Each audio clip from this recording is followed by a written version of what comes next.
أعوذ بالله من الشيطان الرجيم.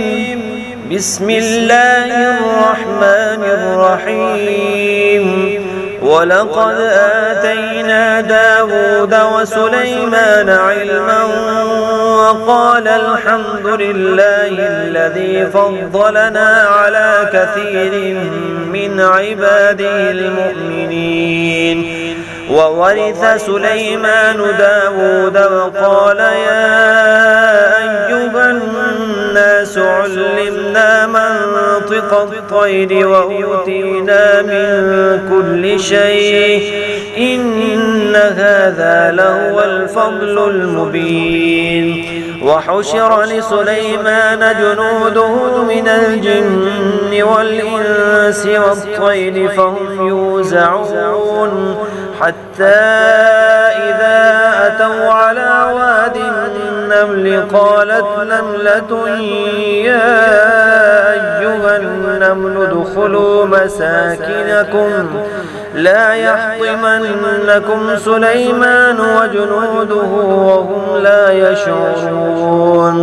فتبسم ضاحكا من قولها وقال رب أوزعني أن أشكر نعمتك التي أنعمت علي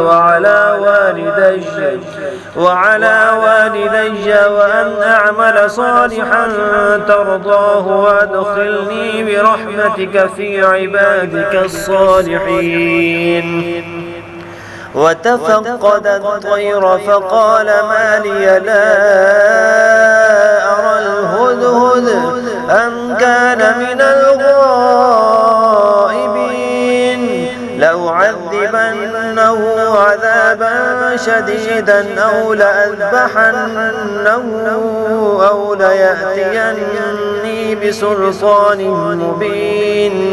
فمكث غير بعيد فقال أحطت بما لم تحط به وجئتك من سبأ بنبأ يقين.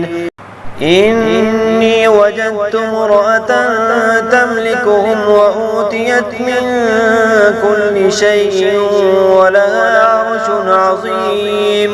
وجدتها وقومها يسجدون للشمس من دون الله وزين لهم الشيطان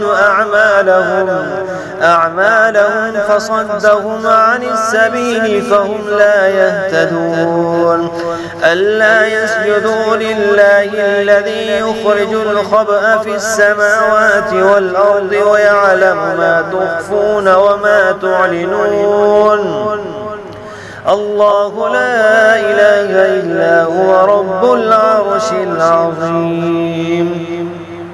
قال سننظر أصدقت أم كنت من الكاذبين اذهب بكتابي هذا فألقه إليهم ثم تول عنهم فانظر ماذا يرجعون. قالت يا أيها الملأ إني ألقي إلي كتاب كريم إنه من سليمان وإنه بسم الله الرحمن الرحيم. ألا تعلوا علي وأتوني مسلمين.